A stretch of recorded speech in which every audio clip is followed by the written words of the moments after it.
Hey, what is up, my boyfriends, my girlfriends? What is going on? So today we're going to be talking about the iPhone 6s Plus and how it holds up in 2018. Now, I want to answer a quick question that I keep getting is why I always review older phones. There's two main reasons. One, they're affordable. I always have them laying around so like I can quickly just like review them and get my input. And two, I'm not the one to spend like $1,000 or $2 on a phone, especially like the brand new iPhones. I'm not about that life. Maybe you are, but I just prefer older technology, and I don't think technology is advancing that fast that you personally have to like go upgrade like every single year or two. And this phone is a perfect example. One of the lacking features I would say about this phone is definitely the body. It seems a little bit outdated now. I mean, I could say the same thing about the 7 Plus, 8 Plus, and every single iPhone basically, besides the iPhone 10, but we're familiar with this body. It's solid. The buttons, I mean, are still good. Me personally, I like the look of it, but I do see why people are saying it looks really old and outdated and stuff like that. Looking at the front, we have a 5.5-inch screen. It's 1080p. It's actually the same PPI as all the other Plus model phones, and it actually has the same screen as the iPhone 6, 7, and 8 Plus, but apparently the 7 and 8 Plus have brighter screens, but me personally, I can't really tell. One of the greatest features that Apple actually implemented on this phone was 3D touch, and that's something I use all the time. I know a lot of people, they don't use it that often, but going from a 6 Plus that I had about a year and a half ago to a 6S Plus, I realized, dude, it's worlds different. I used to just read the specs and stuff like that and be like, okay, it's not that big of an improvement, but that's why reading and just listing off specs doesn't really,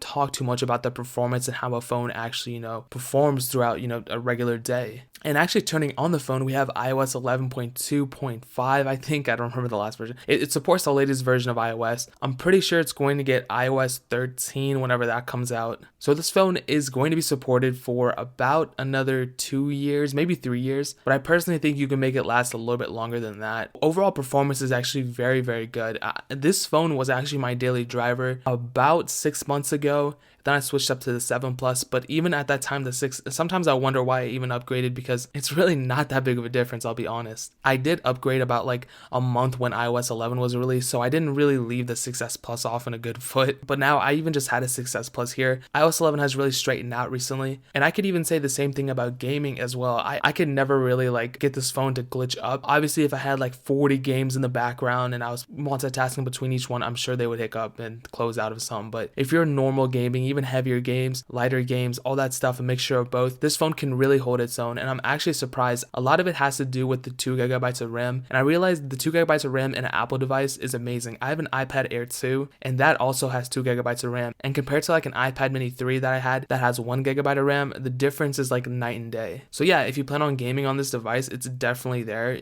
And really the only times I felt this phone heat up was not even during gaming or when I was performing heavy or whatever. It's always when I go to update the phone. All my iPhones always heat up like crazy. Now switching to the back, we have a 12 megapixel camera. It supports 4K video, and it can also shoot 1080p videos at 60 frames per second, which is very cool, very amazing. The camera was actually very good. I remember taking photos and stuff like that. And I even remembered one of the reasons why I updated to the 7 Plus was because I thought it had a much better camera. And the camera might be a little bit better, but honestly, comparing between the both, I don't find myself every time I use the 7 Plus camera, I'm not saying like, oh my god, this is such a better camera. So honestly, sometimes I do kind of regret updating, but I mean, like, I gotta get over it. I gotta stop crying about it. The front camera is 5 megapixels, which is honestly pretty decent as well. Both the cameras on this thing are still great. One of the sayings, I don't know who said, maybe like Abraham Lincoln said this, he was like, it's all about the photographer. It's not so much about the camera. So if you're a horrible photographer, all your photos are gonna come out bad, but I'm sure the best photographer in the world can even make the worst camera at least come out with some decent pictures. Now switching to the inside, the battery is 2,750 milliamps. Surprisingly, it's actually smaller than every single other iPhone that has been released right now. It's smaller than the 6 Plus, 7 Plus, and I believe it's smaller than the 8 Plus as well. And actually, some people had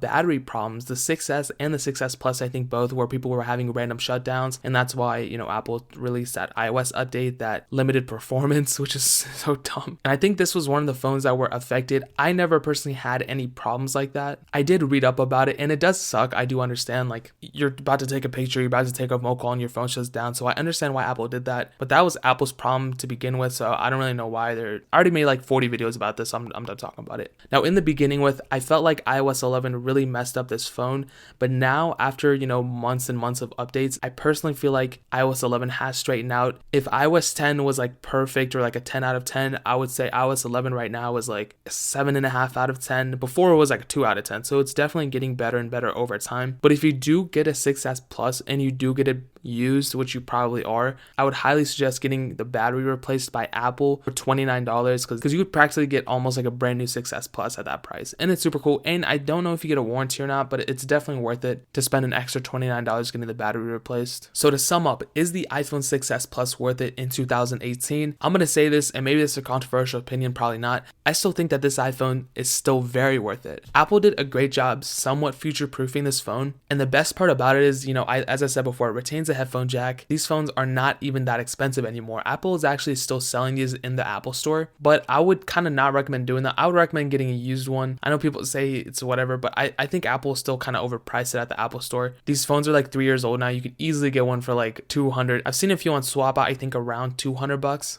So I would definitely check there. I'll leave links in the description for some Amazon ones. I'll also leave links for some cases that I found. If you guys ever want to find any cases that I've previously owned or any phones that I've owned, fenwa.com/gear. That is where I have all my phones, cases, cameras, all that stuff. I've owned tons of phones, and I can tell you from experience that the 6S Plus was definitely one of the best phones I've ever owned. And guys, that's where I'm going to leave it at. I'm not trying to get too emotional here because I do get emotional over these things sometimes. If you agree or disagree with my opinion or you have any questions, leave them down in the comment section below. I'll definitely be happy to read your question, maybe answer something, I don't know. Leave a like as well, that would mean so much. I'm still giving away the Xbox One, so in order to enter, I'm on all the social networks and subscribe to the channel. All the links are down in the description. And I think after that, because a lot of people are saying that the Xbox One, is a good thing, but they kind of want something else. So I'm thinking after the Xbox giveaway, I'll probably be giving away an iPhone 6S Plus or an iPhone 6S, maybe an iPhone 7, depending how I feel. So definitely stay tuned for that. I don't think you guys want to miss that upcoming giveaway. But more importantly than everything else, I love every single one of you guys, and hopefully I'll catch you guys in the next video. Peace out till then.